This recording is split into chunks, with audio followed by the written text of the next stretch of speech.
Naghahanap ako ng baril dito sa Davao. Saan kayo makahanap ng baril dito sa Davao? Hanap nga tayo ng matatanungan. Pastor, saan ho ba makakahanap ng baril dito? Kasi sabi din, Senator, may baril daw dito. May baril-barilan.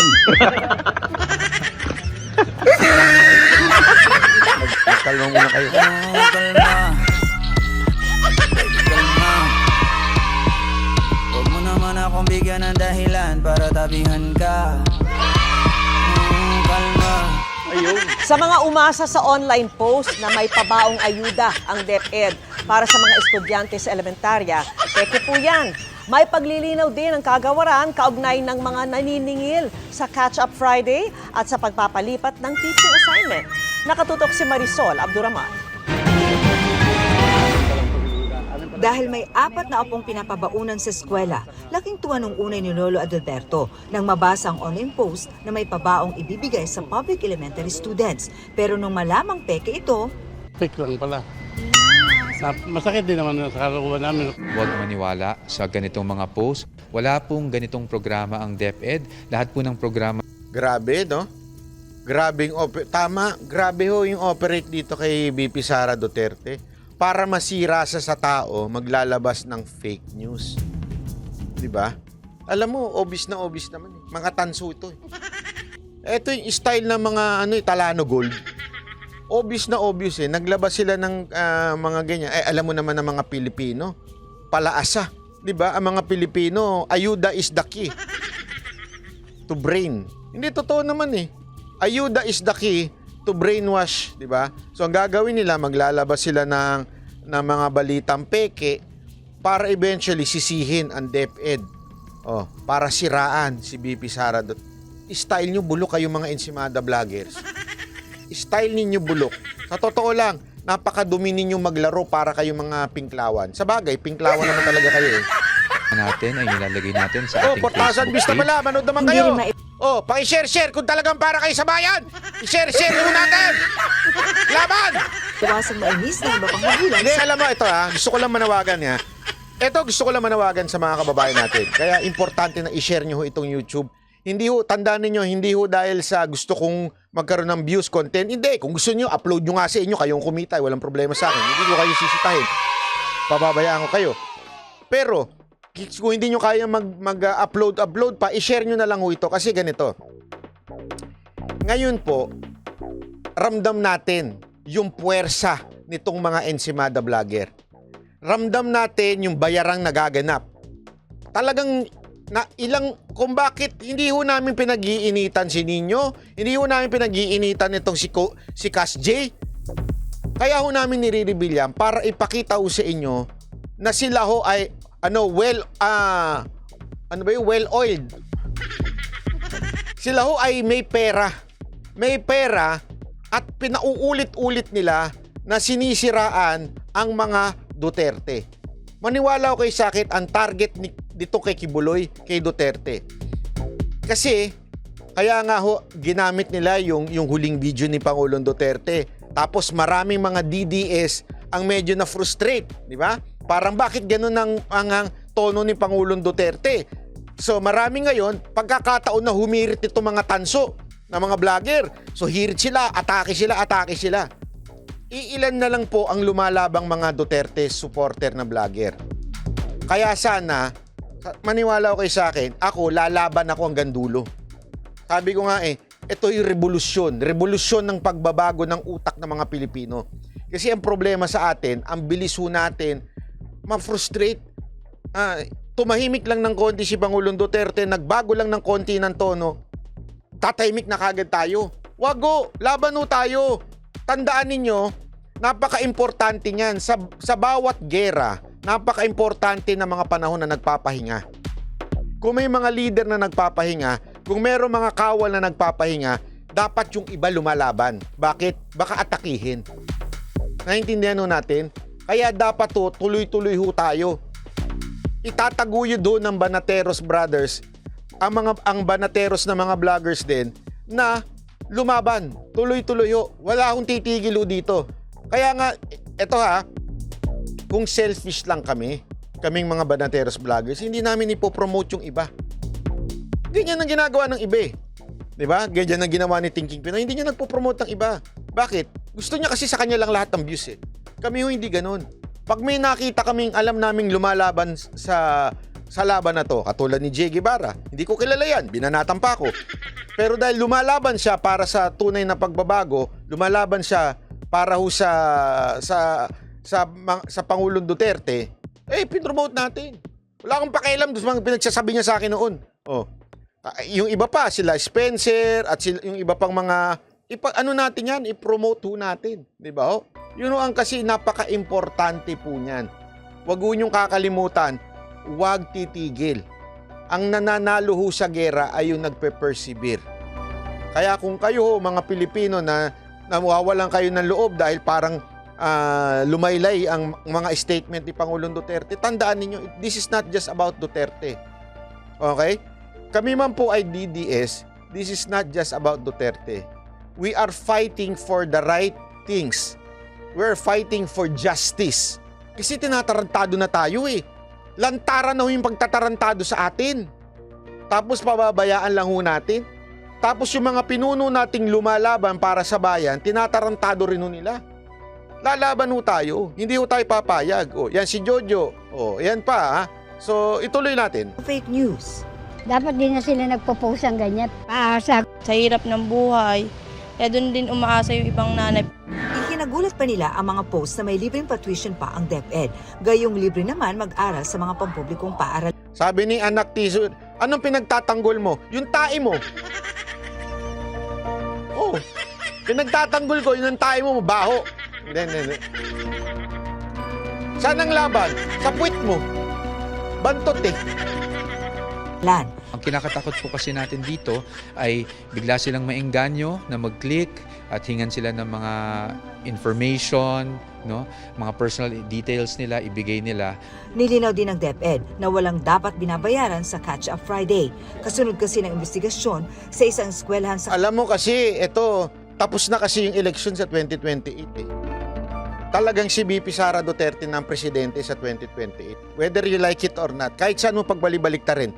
Kaya nga nanginginig na ho sila eh. Kailangan nilang gumawa ng something para guluhin. Bantayan ho natin. Guguluhin nila si BP Sara Duterte. Para po talaga hindi maagaw sa kapangyarihan nila. Di ba sinabi ko na yan simula pa lang, ang talagang plano dyan, from Marcos, Romualdez. Tapos pwede yung kapatid, si Amy, tapos isusunod yung anak. Yung pangalan nun, si Charis, di ba? Yan noon talagang plano. Hindi ho nila, dekada ang gusto nila mangyari dyan para hindi ho talaga mabitawan ng mga Marcos ang gobyernong to. Which is not impossible. Ginawa na ho nila yan eh. Di ba ho? Hindi lang nila kaya mag-declare ng martial law dahil naku po, imposible ho. Ngayon, papalagan tao talaga. Pero, ginawa na ho nila yan. Lahat nga ginagawa na nila ngayon. Ito na lang kasimple. Kailan sumagi sa isip nitong mga congressman na to na magbago ng konstitusyon? Never! Pero all of a sudden, lahat sila gusto namin ng pagbabago ng konstitusyon. Napaka-obvious. Because they know wala silang kalaban-laban kay BP Sara Duterte. Taob na taob sila. Kaya ho nila talagang dinidiin ngayon. Kita mo yung mga katarantaduhan na to? Ang daming pautot. Ang daming sinasabing may pabaon. Oh, 'di ba? Meron pang catch-up Friday na naniningil daw para sa worksheet. Talagang sinisira. Alam nyo kaninong style to? Style to ng mga tanso, yung mga nagpakalat ng Talano Gold at mga komunista. Nagsanib puwersa yung mga animal na yan eh. Caloocan na nagre-require umano sa mga estudyante na bumili ng mga worksheet. 6 na iba pang paaralan sa Metro Manila ang isinangkot din sa parehong sumbong. Bawal po yan. And although we do see the need to get feedback to improve Catch-up Fridays, hindi po nangangulugan na justified yung pagsisingil sa ating mga learners. Tukoy na rin ng DepEd ang ilang sangkot naman sa bayaran di umano sa Palawan para mailipat ang assignment ng mga guro. Sila po yung nang ipit or humingi ng ganitong fee. So or facilitation fee kung masasabi natin ganun nga. I hate to answer sa but are the people from the DepEd? Ang allegation po, yes, within the division office po. Wala raw bayad ang pagpapalipat ng tuturuang paaralan. May mga proseso lang daw na dapat daanan at may mga factor na kailangan ikonsidera gaya ng specialization ng guro. Ang tinitingnan lang po talaga natin is kung ano talaga yung reason, bakit gusto malipat ng teacher. At dun sa lilipatan, syempre, we also need to coordinate with the school head kung nangangailangan ba talaga. Tinututukan na raw ng DepEd ang nasabing insidente. Gustong malaman ng kagawaran kung gaano kalawak ang nasabing gawain. Baka raw kasi hindi lang ito sa Palawan nangyayari. Sino-sino ang mga responsible dito, kung sino-sino ang gumagawa ng scheme na to. That's why we are encouraging lahat ng mga teachers or kahit the public na may kaalaman, personal knowledge. Para sa GMA Integrated News, Marisol Abduraman. Ayan. Anyway, eto na nga po. So, eto mga bossing. Ang tagal na natin nananawagan, sa totoo lang. Ang tagal na nating ipinapanawagan to, kaya ipakita na natin. Nananawagan kami nung nakaraan pa. Kay Senator Bato, nasaan ka na? Eto na, si Senator Bato, magsasalita na siya.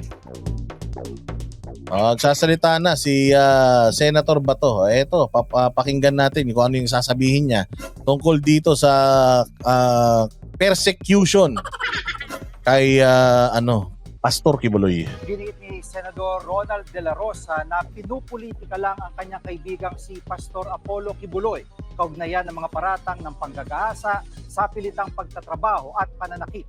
Nagbabalik si Mean Los Baños. Kahit hindi miyembro ng Senate Committee on Women, Children, Family Relations and Gender Equality, napilitan ng magsalita si Senador Ronald De La Rosa. Napilitan ka? Ba't ka napipilitan? Huwag kang mapilitan. Kami nga nananawagan na yung mga senador pumirma, kakampi ni Robin Padilla. Dapat ikaw, kung totoong kaibigan ka ni Pastor, tulungan mo si Robin Padilla.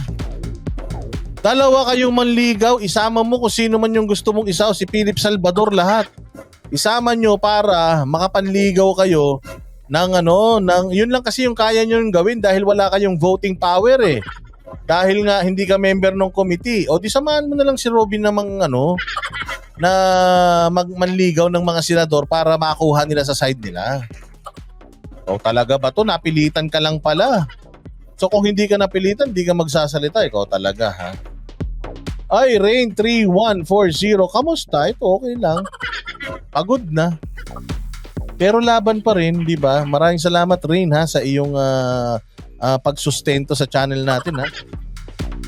Pakinggan natin, sasabihin ni Bato.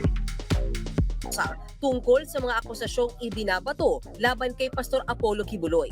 Nangangamoy politika raw ang pagdinig dyan ng komite ni Senadora Risa Ontiveros.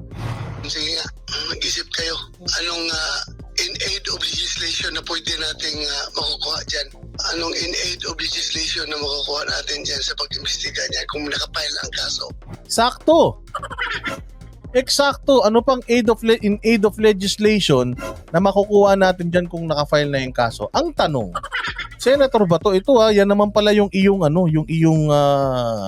political point of view.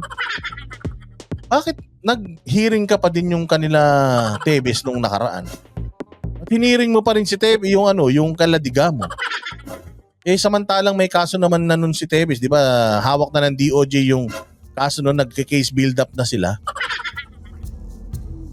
Bakit nagtuloy ka pa rin ng kaso? Ng hearing. May nagtatanong lang ako Tinatanong ko lang. Kasi sinasabi mo na mayroon ng sinampang kaso. So ano pang magagawa nating batas? So yun din ang tanong ko sa iyo. Anong nagawa mong batas? Noong hiniring mo yung kay Diga mo dyan sa Senado. Iniimbestigahan na ng Department of Justice yung yung nangyari na yun sa Pamplona. It was just a question, sir. Kasi I'm just following your logic. Giit ni De La Rosa, hindi na kailangan ng mga pagdinig, lalo pat kung may kaso naman ng inihain ang Department of Justice. Exactly! Meron ng kaso eh. So yun din. Babalik lang din sa yung sinabi mo. Alam mo naman pala yun eh. Nahaharap si Kibuloy sa mga akusasyon ng panggagahasa, sapilitang pagtatrabaho at pananakit sa mga dating miyembro ng Kingdom of Jesus Christ. So yun yung pinakamabigat, yung panggagahasa. Pero yung sapilitang pagtatrabaho at saka yung pananakit, medyo mababa lang ang ano nun. Mababang kaso lang yun. Pero yung panggagahasa, yun yung pinakamabigat dun. Talagang dun sila kailangan mag-focus. Kapag ka ba rape, anong mga kailangan? Science, di ba? Medical legal. Kailangan may DNA kasi dun sa ano niya. Kailangan either nabuntis mo siya, ikaw talaga yung tatay nung dinadala niya. Di ba? Kasi doon mo lang malalaman na may rape eh. Nagpa-medical legal ba siya noon? Ano bang ano ng medical legal? O baka naman ilang taon na yung nangyari tapos ngayon ka lang magpapa-medical legal? Tinatanong ko lang. Hindi ko alam yung proseso pero yun yung pinakamabigat. So, kung titingnan mo, itong kaso naman talaga ni Pastor dito, hindi naman talaga ganun kabigat. That deserves a Senate inquiry. Yung kanyang kaso naman is pagaan lang. Ilan lang naman yung nagre-reklamo versus doon sa dami ng kanyang membro na hanggang ngayon nagsisisigaw pa dyan sa Liwasang Bonifacio. So kung testimonya, laban sa testimonya, putya matatalo ng milyong tao yung testimonya ng iilan. So bakit pa nga kayo naghihiring dyan sa Senado? Dapat sa korte na to para tapos na usapan. Martes nang ipag-utos ng DOJ ang paghahain ng kasong sexual abuse at qualified human trafficking laban kay Kibuloy. Tingin ni De La Rosa, hindi magagawa ng pastor ang paratang, lalo't son of God anya ito. Yun ang medyo hindi niya magagawa yun dahil son of God siya. Sana gumamit ka na ng ibang term. Ikaw naman ba to? Parang wala ka namang gana kasing magtanggol kay Pastor Kibuloy, taga Davao ka pa naman. Sana hindi mo na ginamit yung son of God na yan. Sana sinabi mo na lang na hindi niya yun magagawa kasi I've known him for a long time. I was the police director or police chief of Davao. Wala namang ganitong mga issues. Tapos ngayon, all of a sudden, nung lumalaban na siya sa mga NPA, bigla siyang nagkakaroon ng ganitong mga kaso. So this is pure political. Dapat yun na lang sinabi mo. Kasi ang sinabi niya is, hindi niya yun kayang gawin because he's the son of God. Anak ng tinapay naman ba to? Ang dami naman natin pwedeng gamitin na terminologies para may pagtanggol natin unless talagang wala kang ganang ipagtanggol siya. Di ba tama ba yun? Sabihin niya na hindi niya magagawa yun because he's the son of God. Pucha yan. Yung mga pari nga natin na uhuli sa motel may kasama mga minor de edad. Ano ba yan? Diba to parang walang gana eh. If you ask my opinion about him, he is highly respected. Ako mismo humahanga sa kanya. He is the son of God. So, no? About him, he's highly respected. Okay. Ako mismo humahanga sa kanya. Okay. He is the son of God. Sana hindi mo na sinabi yan. Kasi sa totoo lang, maraming tao nag-o-oppose niyan eh. Hindi yan kailangan ni Pastor ngayon. Kailangan ni Pastor ngayon yung mas marami pang kumbaga kakampi. Actually, yan nga yung isang kinakainis sa kanya ng ibang mga tao dahil dyan sa mga sinasabi niya na yan. Ihiwalay na natin yung religion dito sa kaso niya. Kasi si Villar, ano sinabi niya? I've known him, he's my friend. Mabait yan. Pumupunta ako dyan pag ganito, pag ganyan. So hindi ako naniniwala dyan. Simple. Si Bato, wala nang maisip na sasabihin eh. least expected ko sa kanya na gumawa ng ganong offense. Less expected ko sa kanya na gumawa ng ganong offense. So, kung ako lang kasi yun, I've known him for a very long time. Hindi pa ako general, kilala ko na yan. Taga-Davao ako, kilala ko yan. So, may bias ba ako? Yes, kasi kilala ko siya. Ang daming miyembro niyan. Oo, lagi naman kami nagpupunta doon. Wala naman nagsusumbong sa amin. Kasi kung talagang rapist ito, at kung talagang masamang tao ito, do you think magiging kaibigan ni Duterte yan? Baka pinapatay ni Duterte yan kung totoo yung sinasabi niya. Kasi hindi ba kayo na ang nagsasabi? Sa Davao, di ba sinasabi nyo na may Davao Death Squad? Kapag ikaw pusher ka, masamang tao ka sa Davao, o ipaliligpit ka ni Duterte, di ba ganun yung sinasabi nyo, ganun yung logic ninyo, ganun yung fake news ninyo? Kung ito, totoong gumagawa ng masama ito, ba't hindi pinaligpit ni PRRD to? Hindi sana ito yung unang pinapatay ni PRD o sinalvage niya kung talagang ginagawa niya yan. Tama o mali? Tama o mali? Di ba tama? Pero the fact that they remain close to the point na si PRD pa yung mga ngalaga ng kanyang mga assets, ibig sabihin okay sila ni PRD. Si PRD galit sa kriminal eh. Di sana matagal nang ginulpi ni PRRD yan. O saan ka naman makakita ng rapist tapos lumalaban sa NPA? Kung kriminal ka na wala ka nang gagawing matino.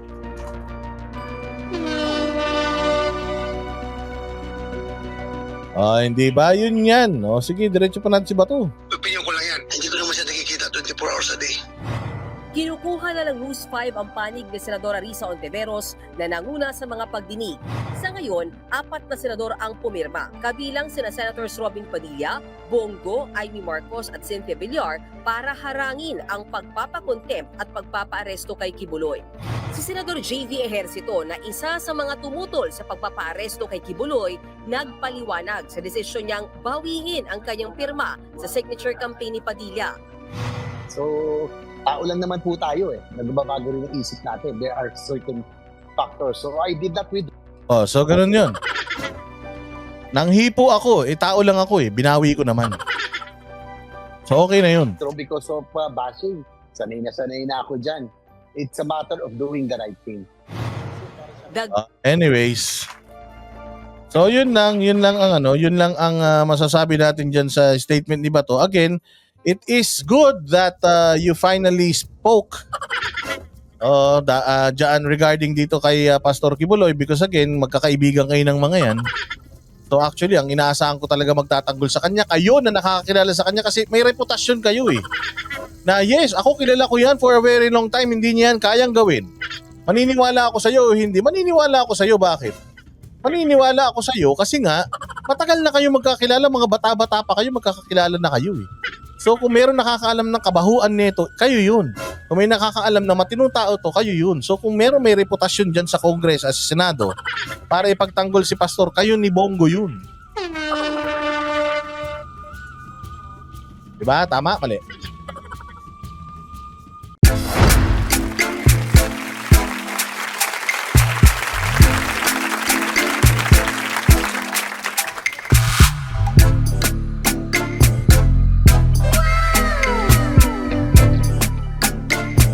Performance will start momentarily.